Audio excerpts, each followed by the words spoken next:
하나님의 말씀은 이사야 43장 7절이 되겠습니다. 무릇 내 이름으로 일컫는 자 곧 내가 내 영광을 위하여 창조한 자를 오게 하라. 그들을 내가 지었고 만들었느니라. 아멘. 오늘 아침 증거해 드릴 말씀은 하나님의 영광을 위해 창조함을 받은 사람.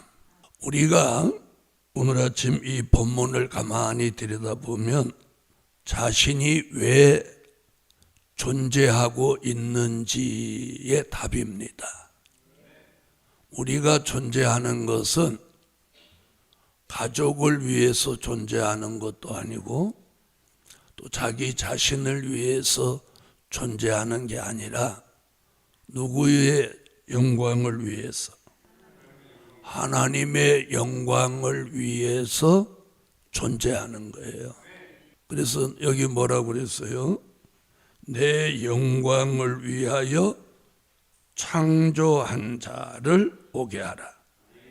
그들을 내가 지었고 만들었느니라.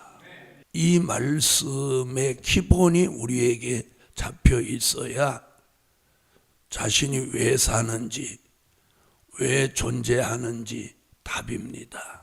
첫째, 창조의 목적에 합당한 사람으로 살 때다. 인간 창조의 목적에 합당하게 살 때다. 이 말씀이 뭐냐면 바로 이거예요. 하나님이 인간을 창조한 목적, 우리가 창조받은 목적, 내가 존재하는 목적이에요. 그 목적이 바로 하나님의 영광을 위해서 창조함을 받은 거예요. 우리 삶의 목적도 이거예요. 그런데 우리는 매일매일 그 창조의 목적을 위반하고 사는 거예요. 그래서 오직 우리가 사는 목적 그 자체가 하나님의 영광을 위해서 살아야 되는 거예요. 이게 인간 창조의 목적에 합당한 삶인 겁니다. 우리가 이걸 온전히 이루어야 하나님의 창조하신 인간 창조의 목적에 합당하게 사는 거예요. 다시 한번 보세요. 곧 내가 이랬어요. 곧 내가 내 영광을 위하여 창조한 자를 오게 하라. 그들을 내가 지었고 만들었느니라. 이 인간 창조의 목적대로만 살면 아무 문제가 없는 거예요. 그러니까 그렇게 살지 못하고 불순종하고 부패하고 타락하니까 뭐가 또 필요했느냐?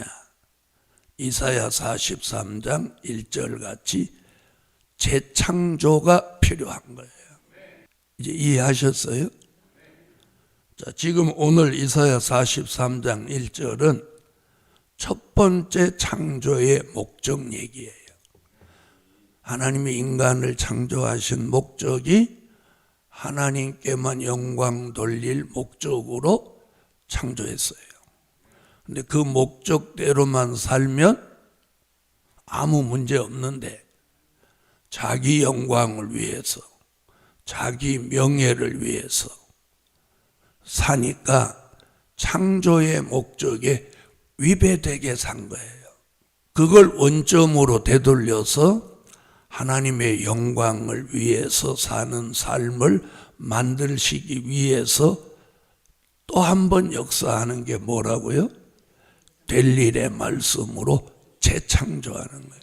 조성하신다 이 말이에요. 아멘. 그래서 오늘 이 인간 창조의 목적을 우리가 바로 알고 살아야 된다는 거예요. 자, 하나님이 인간을 창조하실 때 하나님의 영광을 위해서 살도록 창조해 놓고 이 지구상에 있는 모든 것들을 하나님의 영광을 위해 사는 인간을 위해서 주신 거란 말이에요. 이해하셨어요? 동물도 식물도 심지어 공기 가운데 있는 산소까지도 인간을 위해 주신 거란 말이에요. 그러니까 이 땅 위에 있는 모든 것을 인간을 위해 준 거예요. 하나님이 하나라도 뭐 쓰시는 게 있어요? 다 사람이 쓰죠. 누구를 위해서만 주신 거냐? 하나님의 영광을 위해서 사는 그 사람을 위해서 이 모든 걸 주신 거예요. 근데 그 사람이 하나님이 주신 것을 누리면서 하나님의 영광을 위해서 살지 못하면 하나님이 그 사람에게 주신 것을 다 뺏는 거예요. 박탈하는 거예요. 권리를 박탈하는 거예요. 왜? 의무를 다하지 않으니까. 하나님 앞에 영광 돌리는 건 해도 되고 안 해도 되고 아니라 인간의 의무예요. 의무. 그리고 이 모든 것을 그 인간에게 주셔서 그걸 누릴 수 있는 건 권리예요. 권리. 누릴 수 있는 권리를 주신 거예요. 그러니까 우리가 하나님의 영광을 위해 창조받은 것을 깨닫고 하나님께 영광을 위해서 사는 삶을 살면 이 모든 걸 풍요롭고 풍성하게 누리게 주시는 거예요. 그런데 그렇게 살지 못하면 의무를 다하지 못한 인간에게는 그걸 누릴 권리를 뺏는 거예요. 그래서 오는 게 뭐냐? 고난이라는 거예요. 고난. 이해하셨어요? 고난이 뭐냐? 그 권리를 누릴 수 있는, 그 풍성함을 누릴 수 있는 권리를 박탈하는 거예요.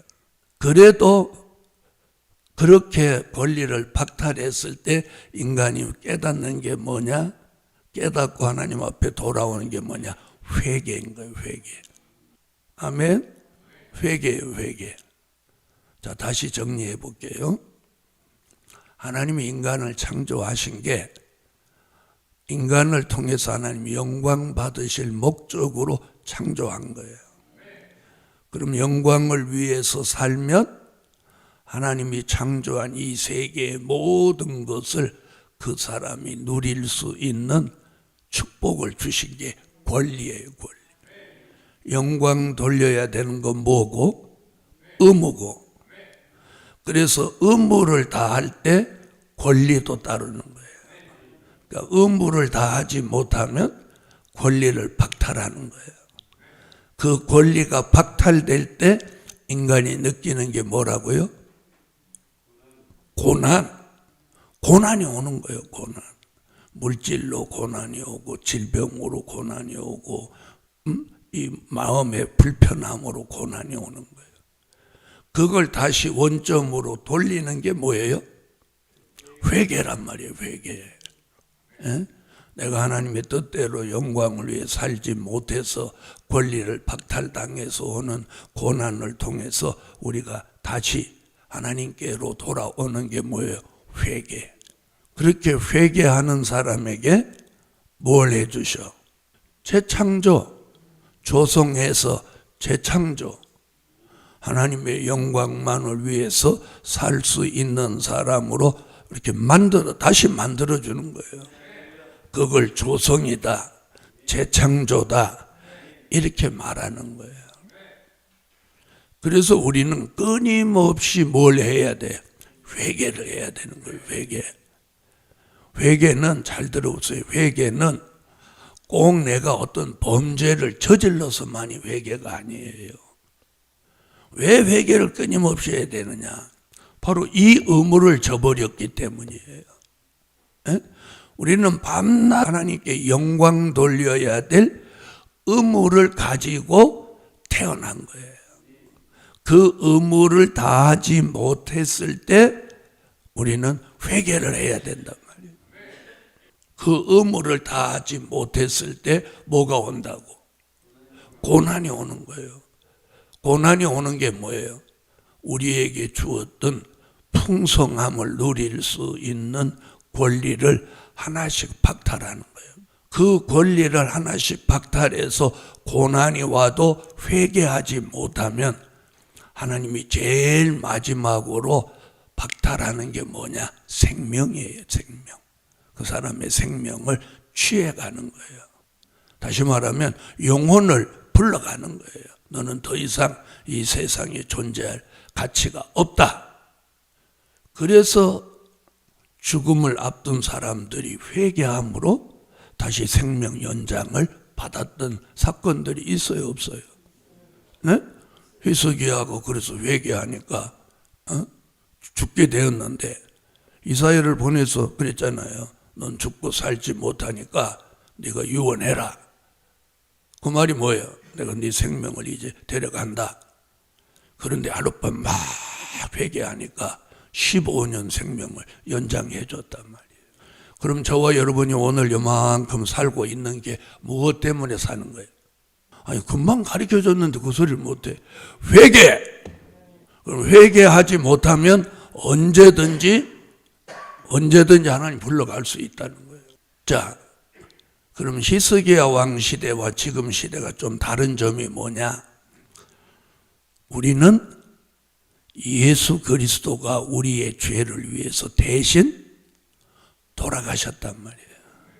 그 공로로 말미암아 죽지 않고 하나님 우리 영혼을 취하지 않고 두는 거예요. 다시 말하면 우리가 죽어도 마땅한데 예수 그리스도가 대신 돌아가셨기 때문에 그 사망을 유보해 놓고 무엇할 기회를 계속 주는 거예요. 회개할 기회를. 그리고 될 일의 말씀을 통해서 우리에게 주신 특별한 축복은 뭐냐? 조성하신단 말이에요. 재창조를 하는 거예요. 네? 하나님의 영광을 위해서 살 수 있는 사람으로 재창조를 받는 거예요. 그 재창조를 통해서 우리는 무엇을 받게 되느냐? 생명을 연장받게 되는 거예요. 오늘 아침 이 말씀을 제대로 이해하면 오늘 우리의 삶이 변화가 오는 거예요. 막 속상하는 일, 힘든 일 이런 것이 그냥 인간 삶에서 온 게 아니란 말이에요. 하나님의 영광을 위해서 내가 살아야 되는데 살지 못하니까 누려야 될 권리를 하나님이 이렇게 박탈하는 거예요. 네? 질병도 주고 물질도 고난을 자식으로 속상하게 하고 이 모든 고난이 오는 것은 이걸 못해서 그런 거예요. 하나님을 영화롭게 하기 위하여 창조함을 받은 사람이 하나님을 영화롭게만 하면 모든 걸 다 누리는 거예요. 왜? 이 모든 우주 만물을 창조하셔서 그걸 누릴 수 있는 권한을 인간에게 주셨단 말이에요. 그 창세기 1장 26절 28절에 땅을 정복하라, 땅에 충만하라, 땅을 다스리라. 그게 뭐예요? 이 모든 것을 누릴 수 있는 권리를 우리에게 준 거란 말이에요. 그래서 다시금 오늘 우리가 생각을 깊이 해야 되는, 내게 어떤 고난이 오면 왜 이렇게 고난이 우리 시련이다, 연단이다 이렇게만 생각하지 말고 내가 이 권리를, 내가 누려야 될 권리를 하나님이 지금 박탈하시는구나, 이렇게 생각해야 돼요. 이렇게 생각하면 심각해지죠. 심각해지죠. 그럼 뭐가 나와? 회개가 나오는 거예요. 그걸 심각하게 생각하지 않기 때문에 회개라는 게 안 나오는 거예요. 심각하게 생각해봐. 이 권리를 하나님이 박탈하면 내 생명도 취할 수 있겠구나. 여기까지 생각하면 막 회개 나오죠. 회개 나왔으면 어떻게 해야 돼? 하나님의 영광을 위해서 살아야 된다. 또 젊을 때는 막 살기 위해서 분주하게 하니까 하나님 뭘 할 수도 있다고 저는 봐요. 그러나 연세 다 들고 세상에서 할 거 다 하고 이제 남은 거라고는 시간밖에 없는데, 그런데도 하나님의 영광을 위해서 살지 못한다면, 많은 것을 박탈당하고 있으면서도 그걸 못 깨닫는다면 우리는 굉장히 심각한 거예요. 그래서 오늘 아침 이 말씀 듣고 저도 여러분도 마음이 온전히 하나님께 돌아와서 이제 하나님의 영광을 위해서 창조함을 받은 사람답게 살아야 박탈당했던 권리를 회복하는 거예요. 우리는 창조함을 받을 때 누구를 위해 살도록? 하나님을 영화롭게 하기 위하여 받은 창조함을 받은 몸이란 말이에요. 사람이란. 그러니까 누구를 위해서 살아야 돼? 하나님을 위해서 살아야 된단 말이에요.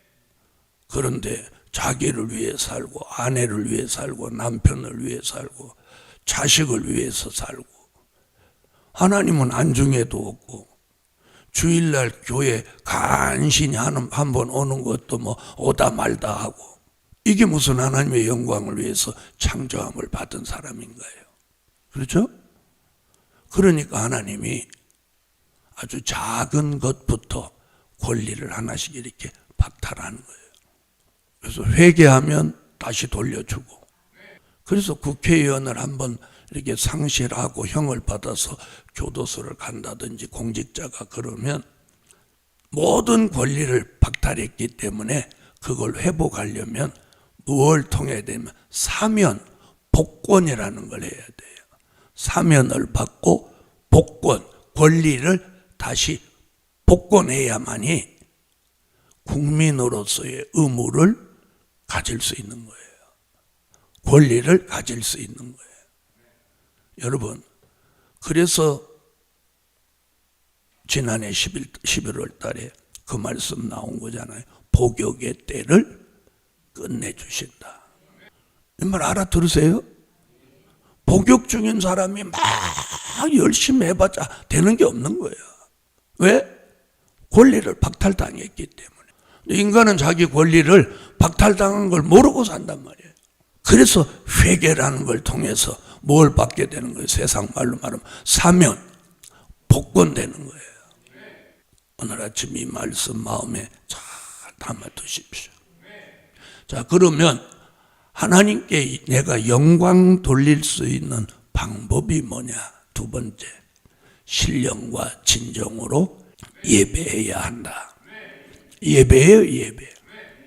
여러분, 예배가 회복되게 해야 돼요. 내 삶에서 예배가 회복돼야 돼요. 그래서 예배를 안 드린다, 잘못 드린다, 이게 저주받는 거예요. 구약에서는 제사를 잘 드려야 돼요. 엘리 제사장의 가정이 패망한 이유가 뭐예요? 제사로 범죄했기 때문에 사함을 못 받은. 오늘날에는 예배로 범죄하면 사함을 못 받는 거예요. 예배로 범죄하면.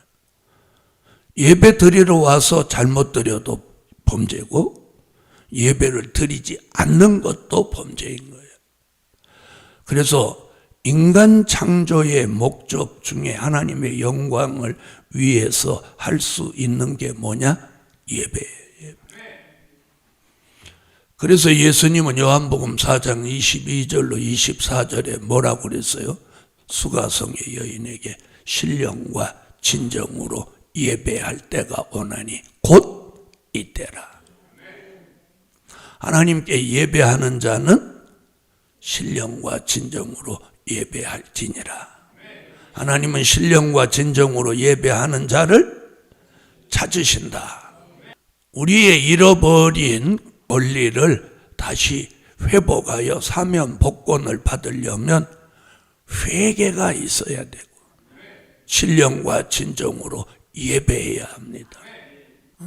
그런데 주일날 그저 한신이 한 번 나온다. 그 한 번 나오는 것도 제대로 못 드린다. 오늘 아침 예루살렘 교회 성도 여러분, 오늘 깊이 기도하면서 내가 잃어버린 권리가 뭔지, 하나님은 내게 있는 권리 뭘 박탈했는가, 내 마음속에 누려야 될 평안함인가, 아니면 건강인가?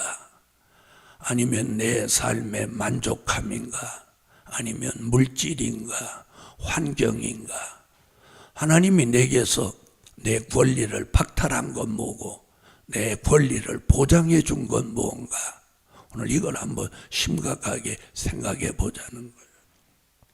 그리고 내가 현실적으로 가장 고난을 당하는 게 뭔가? 고난이 뭐라고 그랬어요? 내 권리를 박탈한 거라고 그랬어요. 내가 누려야 될 게 뭐예요? 풍요로움과 만족함과 행복감입니다. 하나님의 영광을 위해 사는 사람은 이걸 받게 돼 있어요.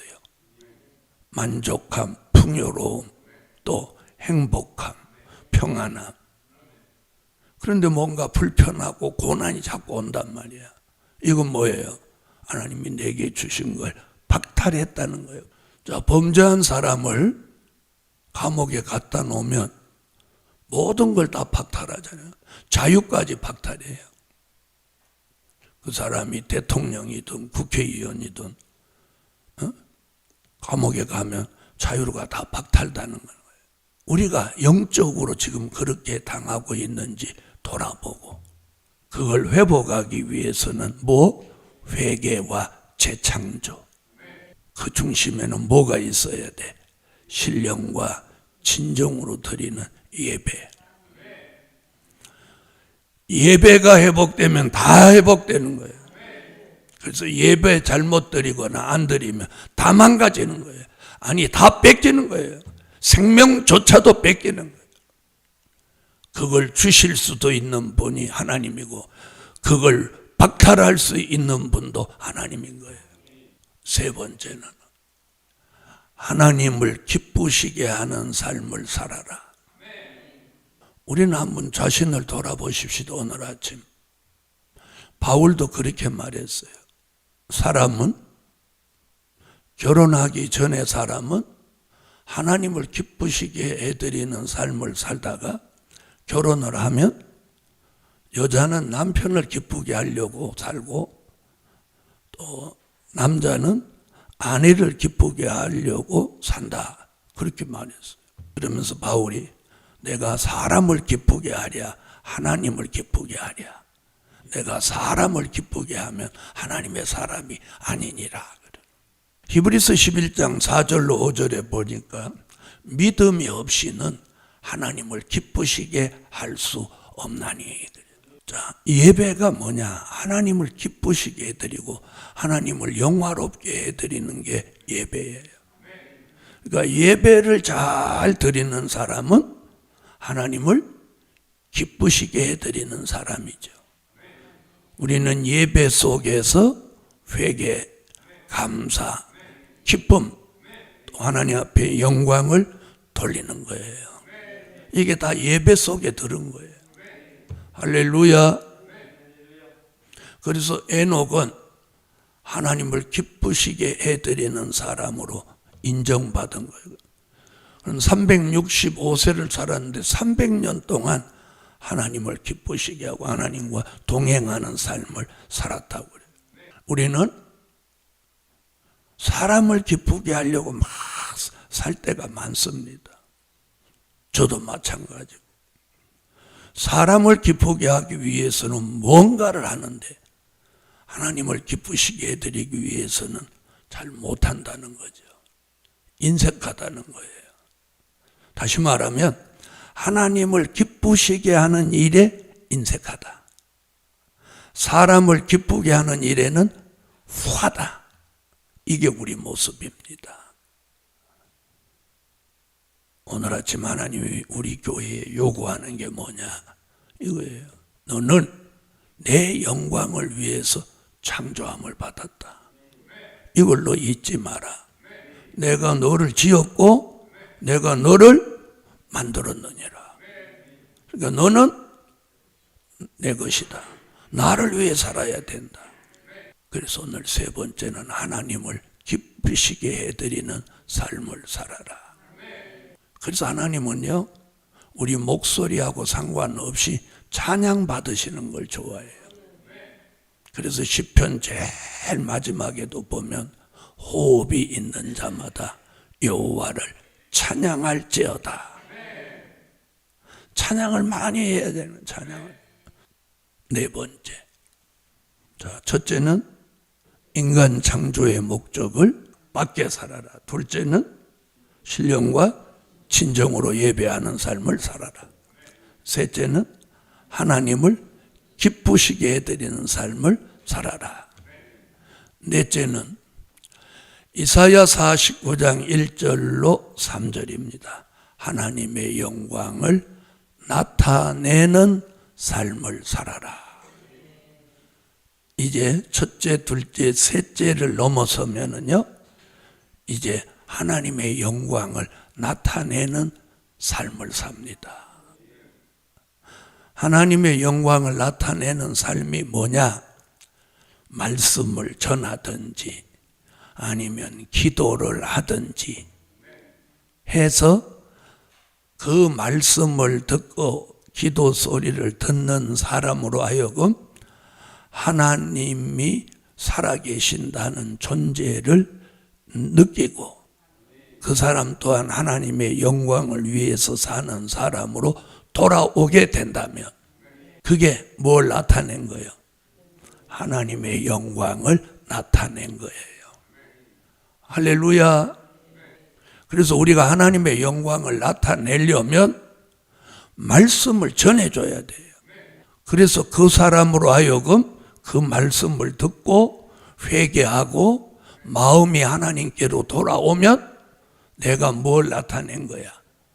하나님의 영광을 나타낸 거야. 그럼 말씀을 전하지는 못했지만 기도함으로 또 아니면 무슨 간증을 해줌으로 거기까지 그 사람으로 하여금 마음과 생각이 하나님께로 돌아왔다. 그러면 무엇한 거예요? 하나님의 영광을 내가 나타낸 거예요. 그런데 한 달 내내 입 꼭 다물고 자기 혼자만 다니면 영광은 돌리는 사람이 됐지만 무엇을 나타내지는 못했어. 영광을 나타내지는 못했어요. 그래서 우리는 영광을 나타내는 데까지 가야 돼요. 영광 돌리는 삶은 나를 살리고 영광을 나타내는 삶은 타인을 살리는 거예요. 그러면 우리가 어디까지 가야 돼요? 타인을, 남을 살리는 데까지 가야 될 거 아니에요. 그렇죠? 자, 그래서 이 네 가지를 이룬 사람에게 다섯 번째, 모든 것을 다 누리게 하신다. 아멘 하세요. 하나님이 창조하신 이 모든 것을 첫째, 둘째, 셋째, 넷째를 이룬 사람한테 무엇하게 해? 다 누리게 하는 거예요. 금세에서도 누리게 하는 거예요. 그리고 내세에도 누리게 하는 게 뭐예요? 1000년 동안 살아서 왕과 제사장이 되게 하는 거예요. 하나님의 축복이 뭐냐? 누리게 하는 거예요. 하나님 누리게 하는 거예요. 물질 걱정 있던 사람 물질 걱정 없게 하고, 질병 걱정 있던 사람 치료해서 질병 걱정 없게 하고, 부모 걱정 있던 사람 부모 걱정 없게 하고, 자식 걱정 있던 사람 자식 걱정 없게 하고. 아멘. 환경과 생활에 여러 가지 힘든 것들을 하나님 풀어주셔서 평안함을 누리게 하고. 내가 평안함도 이거 누리는 거예요. 이건 하나님이 내게 준 권리예요, 권리. 누리는 거예요. 그런데 그걸 박탈한 게 뭐야? 막 불편하고 속상하고 이거 박탈당한 거예요. 이제는 첫째, 둘째, 셋째, 넷째까지 이루시고 다섯 번째, 이제 하나님이 주시는 모든 것을 누리는 축복을. 할렐루야. 그래서 오늘부터 이 말씀, 오늘 아침 이 말씀이 막 은혜가 되고 자신한테 이게 다 오늘 아침 내게 주신 말씀이다. 이러면 오늘부터 삶의 변화가 일어나는 거예요. 그게 뭐예요? 누리는 축복이에요. 우리가 하나님 앞에 드리기만 하는 게 아니에요. 이제 누리는 거예요. 그래서 하나님이 물질도 주시는 거예요. 오늘 아침 5번째 결론은 뭐냐? 하나님이 누리는 축복을 권리로 주시는 거예요. 어떤 사람에게? 하나님의 영광을 위해서 사는 사람에게. 이 모든 걸 그 사람을 위해서 하나님 주신 거예요. 이제는 무엇 할 수 있는 권리? 누릴 수 있다면 그 권리를 회복한 거고, 누릴 수 없다면 권리가 박탈당한 거예요. 권리가 박탈당한 삶을 살 거냐? 누리는 행복과 풍요로움을 느낄 거냐? 어느 쪽이에요? 그런데 누릴 것도 쥐뿔도 없는데 누리려고 하면 고난이 가중되는 거예요. 무슨 말인지 아시겠어요? 무슨 뜻인지 아시죠? 그럼 오늘 여기에 근본, 다른 말은 다 잊어버리고 누리라는 것만 오늘 막 이제 누리자. 아니, 첫째, 둘째, 셋째, 넷째가 갖추어진 사람이 누리는 권리도 회복한 거예요. 이 말씀 알아들으셨죠? 나는 우리 교회 성도들은 알아들으셨을 거예요. 그래서 내 삶의 존재감을 오늘 회복하라는 거예요. 그게 뭐예요? 내가 사는 것은 하나님이 영광을 위해서 내가 창조함을 받았고 고로 내가 존재한다. 그래서 내가 하나님의 영광을 위해서 살면 모든 것을 누릴 수 있는 권리를 회복한다. 그러기 위해서 뭐가 필요하다? 회개가 필요하다. 잃어버린 박탈당한 권리를 다시 회복하기 위해서 회개가 필요하다.